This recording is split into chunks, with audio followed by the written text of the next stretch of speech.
have Ian Gotts, who has written an article in the book in the AI section. His article is called The Impact of AI on the BA Role.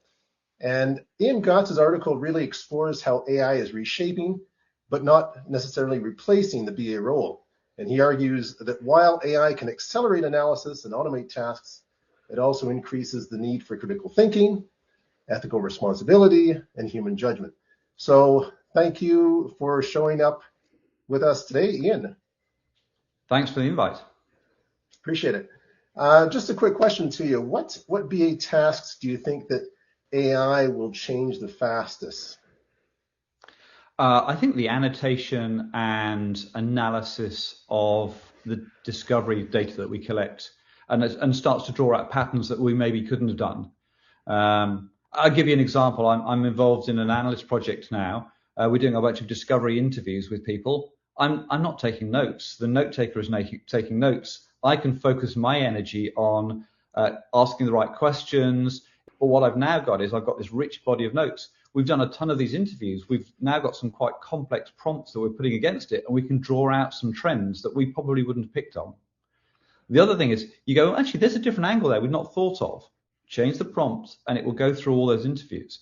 So I think we can be a lot more present doing what we should be doing as analysts, which is actually teasing out what the real requirement is. All those sort of, you get a sense there should be something talked about, but it's not being talked about. You can focus on that rather than trying to make sure you keep accurate notes. I think it's an exciting time for the analyst, rather than actually someone saying AI is going to replace them. I don't think it is at the moment. I'm glad you said that, Ian. And my experience, I just came off a consulting engagement a couple of months ago where I was doing a lot of business and systems analysis, and that was really kind of my experience with it as well, because all of the major things that, all of the really kind of the low skilled work that I used to do as an analyst now has been kind of pushed to the side. One of the other uses that I found in AI was to understand products really, really well. So what I would do, it was a migration, essentially is the HR space migration from Workday into SAP SuccessFactors. And even though I'd worked with some of those products in the past, now having AI at my side and asking it to explain to me what the data structure is, with what's the base data structure versus what has to be customized. A lot of that gave me very, very good insights into what we are and are not capable of doing with the base product versus what we have to pay for. So I kind of found it very, very useful there. 100% agree with your insights on how it's going to change analysis there. Superb. Ian, any advice for BAs who want to be able to prepare themselves for AI? If you think about, okay, what would the perfect support or intern or report do?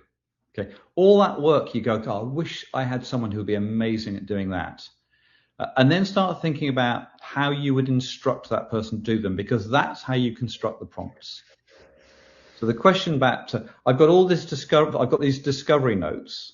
So can you tease out for me what the real requirement is here? And then maybe if you've got a product in mind, so you're implementing SAP or you're implementing Salesforce or whatever it is, with that mindset, let me know which of those prioritize them for me. So you can start to use them as that really good helper. But again, when you're preparing, you need to make sure that you're providing the right context, and you'll hear that word a lot in the AI world. You need to give them enough knowledge so that they are not just coming up with random ideas. So again, you would think of them as almost the intern who doesn't have any institutional knowledge about the background. You need to give them a lot of that background knowledge to make sure that they can then give you the answers in the right context. Don't let them just go off wild and go, okay, you could do this with 4 different products. Well, we don't own those products. This needs to be in the context of the products that we've got. So I think that word context engineering, whatever, I hate it when they put engineering on the end of it. But again, think about the context you provide, which was normally the institutional knowledge that if you've worked for a company for several years, you've just absorbed that. you need to give that to AI instantly so it can be as effective as your most seasoned employee. Splendid. Yeah. In your article there, Ian, you talked a little bit about the impacts that vibe coding is likely to have, and I thought it was an interesting perspective because I've been a little bit skeptical of vibe coding's ability really to do a developer's job properly. I know it is getting better, but what would you say are the impacts on analysis from that trend that's gotten popular recently? So if you think about vibe coding, it's improving daily, weekly, monthly. So if you roll the clock forward 6 months, 12 months, it will get better and better at coding. Mm-hmm. So what's happened is we are now moving the true definition of what happens to the specification. In the current world, the code in GitHub is the source of truth. That is the application. But if we can regenerate all the code in 20 seconds, then the source of truth actually is now the specification. It's the business requirement, it's the data structure, it's the architecture, it's the ERD. Suddenly, all of those artifacts, which used to be byproducts, you build them, you use them, you build the application and throw them away, now become the governed source of truth. Now, the first thing, the implication of that is, one, do we even govern that stuff? Is it just a Word doc sitting somewhere? Is it just a Visio diagram that's gathering dust on a hard disk? So there's governance. The second one is, if this is the definition, then we need to be a lot more accurate about exactly what's going into it. Because if we make a change to that, it's going to change the application. So that critical thinking is now being brought a lot earlier in the cycle. I mean, it always should have been, but you almost get away with it going, the developer will work that out. Well, the developer won't work that out anymore, because if they're using vibe coding, they're relying a lot on the interpretation of that specification. So it's just pulling a lot of that critical thinking further, like shift left. It's bringing it further left.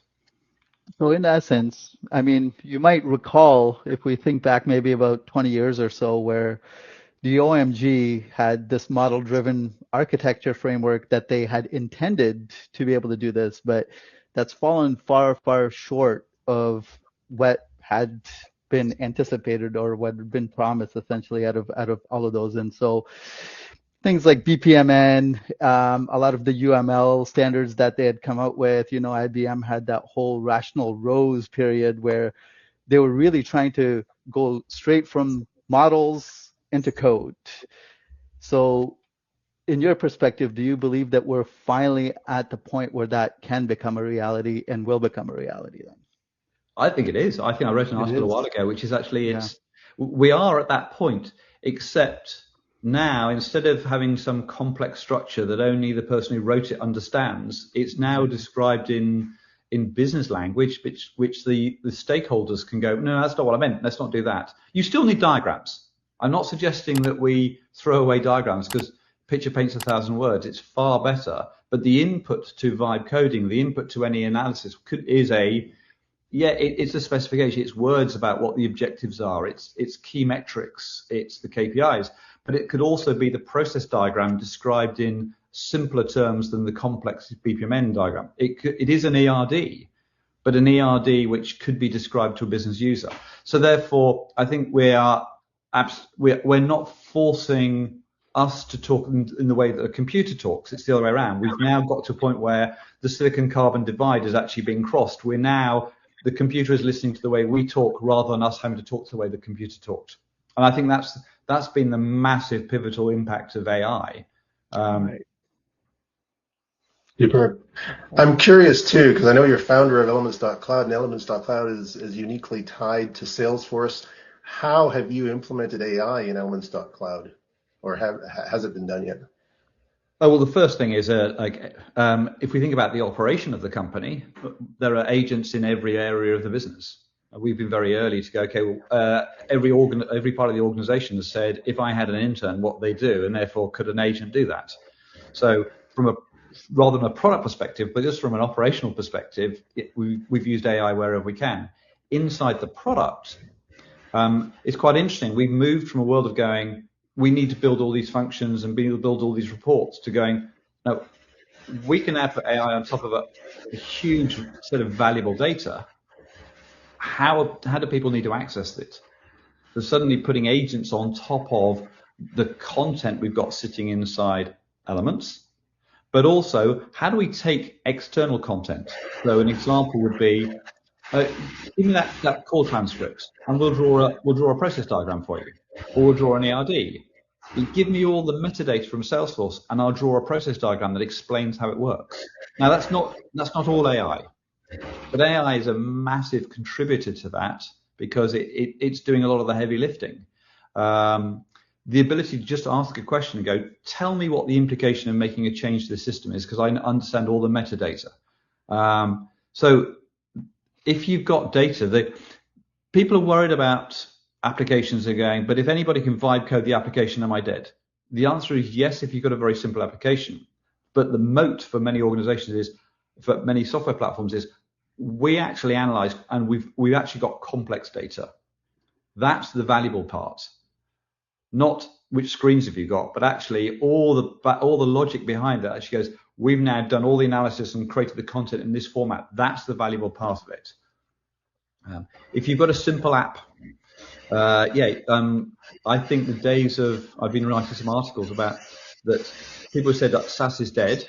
It's not dead, but actually the pricing models for every enterprise software company is under massive threat, because even if your CRM can't be vibe coded, your IT department will go, but hang on, large parts of it could be. Do we really need that function? Do we really need that module? I can vibe code that.